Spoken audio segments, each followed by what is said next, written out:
Hey, salut Vicky, ça va? Ça fait longtemps qu'on ne s'est pas vu, hein? Regarde ça, j'ai finalement obtenu mon passeport avec mon visa. C'est toujours un processus fastidieux, hein? Tu te souviens la première fois que j'ai dû obtenir mon passeport, appliquer pour un visa? Non? Non. Est-ce que je t'ai jamais raconté l'histoire? Non. Bon, je vais te la raconter maintenant. J'avais 18 ans et j'habitais encore en Bolivie. Et vous savez, si vous avez un passeport bolivien, vous avez probablement besoin d'un visa pour n'importe quel pays. Hein? Donc, c'était mon cas pour le Canada. Et l'une des exigences, c'était d'obtenir un examen médical. Cependant, on ne peut pas obtenir un examen médical d'un médecin quelconque. Il fallait qu'il soit effectué par un médecin qui avait été approuvé pour le gouvernement du Canada. Et le problème, c'était qu'il n'avait pas un médecin dans ma ville.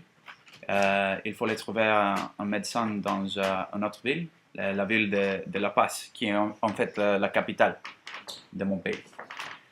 Et donc, c'était une ville où des mauvaises choses toujours m'arrivaient.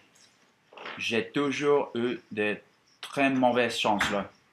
Même ma famille ne voulait pas que j'aie plus de temps que nécessaire. J'ai pris le vol de 6 heures du matin. Il m'a fallu une demi-heure pour arriver. Et je suis arrivé à mon rendez-vous à 8 heures chez le médecin. C'était un homme âgé, gentil, très bien préparé. Il effectuait l'examen physique, puis il m'envoyait l'examen en laboratoire où je devais obtenir un examen sanguin. Et j'ai fait les examens et je les rencontrais avec les résultats environ 18 heures, 17 heures. À 18 heures, j'avais passé tous les examens et mon vol quittait à 21 heures. Donc, j'avais quelques temps à tuer. Euh, j'ai rencontré un vieil ami d'Élysée et nous avons parlé pendant un certain temps. À environ 8 heures, nous ont dit au revoir et je suis parti pour l'aéroport. Je suis approché au comptoir et ils m'ont dit que j'étais en retard. Je m'avais trompé d'heure de départ. J'avais manqué mon vol.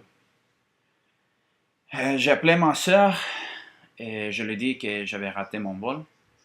Et elle pensait que je voulais rester pour faire de la fête. Donc, elle m'appelait un idiot et il a raccroché. Moi, j'ai appelé mon ami et je lui demandais si je pouvais rester chez lui pendant la nuit. Il a dit que oui. Donc, j'ai pris un taxi chez lui.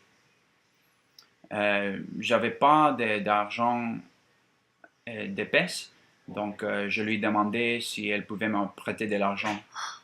Je suis arrivé chez lui et le moment où je sortais de la cabine, mon portefeuille est tombé sur le siège et je n'ai pas remarqué. Le chauffeur a remarqué mon portefeuille et il est parti. Donc, c'était presque 2 semaines avant de moi partir pour le Canada et j'avais perdu mon portefeuille avec tous mes documents. Tous mes documents. Mon carte d'identité, et carte de crédit, tout. Donc, je me suis mis en genou et je me suis mis à crier. Je ne pourrais rien faire. Donc, j'ai passé la nuit chez mon ami et il m'a demandé si je voulais sortir à faire la fête, mais c'était la dernière chose que je voulais faire. Hein. Le lendemain matin, j'appelais la compagnie aérienne pour demander combien il me coûterait pour changer les vols. Ils m'ont dit que c'était 40 dollars. J'ai demandé à la compagnie de taxi combien ça me coûterait pour me rendre à l'aéroport. Ils m'ont dit que c'était 60 dollars. Donc, mon ami m'a prêté 100 dollars et c'est tout ce que j'avais. Le prochain vol, chez moi, c'était à 9h30. À cause que j'avais perdu ma carte d'identité, j'avais besoin d'imprimer une copie que j'avais en ligne de la dernière fois que j'étais à La Paz. Et j'avais perdu mon portefeuille aussi. Donc, j'avais une copie de ma carte en ligne. Mais il fallait attendre jusqu'à 8 heures pour que la librairie qui était en face de chez mon ami, était ouverte. J'aurais perdu mon vol de nouveau. Bon, donc j'ai finalement imprimé ma carte et j'ai trouvé un taxi pour l'aéroport. J'ai payé la taxi avec les 100 dollars et j'ai reçu 30 d'échange.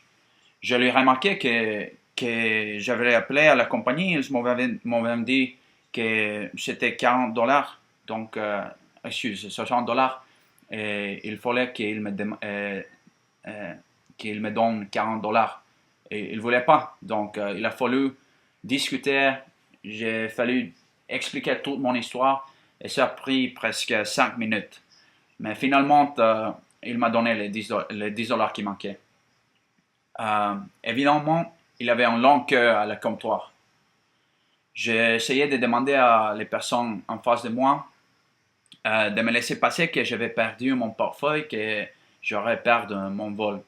Mais la femme qui était en face de moi a simplement remarqué que ce n'était pas son problème. Donc, oui, c'est ça. Quand je suis finalement arrivé au comptoir pour payer les frais pour changer les billets, ils m'ont dit que je devais payer 60 et non 40 comme j'avais prévu. Donc, il me manquait 20 dollars. Donc, je savais pas quoi faire. J'ai commencé à demander aux gens autour de moi de la monnaie. Et après 10 minutes de mendicité et d'expliquer ma situation, j'étais en mesure d'obtenir l'argent que je manquais. J'ai payé les frais et je suis monté dans l'avion. Quand je suis arrivé dans ma ville, mon frère est venu me chercher à l'aéroport. Nous sommes allés prendre le petit déjeuner. Je lui dis que j'avais pas faim, mais il a insisté. Après avoir fini, il m'a demandé de payer. Je lui ai dit que je n'avais plus d'argent. Il m'a demandé pourquoi. Ben, je lui ai dit, je voulais pas lui dire que j'avais perdu mon portefeuille, donc je lui ai dit que les examens avaient coûté trop cher. Il m'appelait un idiot aussi, pour n'avoir lui demandé plus d'argent, bien sûr. Ben, enfin, j'ai reçu mon visa et je suis venu au Canada. Ben, c'est ça. Et toi, comment vas-tu? Ah, écoute, tu sais, c'est trop tard, tu parles trop, donc je dois te quitter, mais on se voit plus tard, ok? Ciao!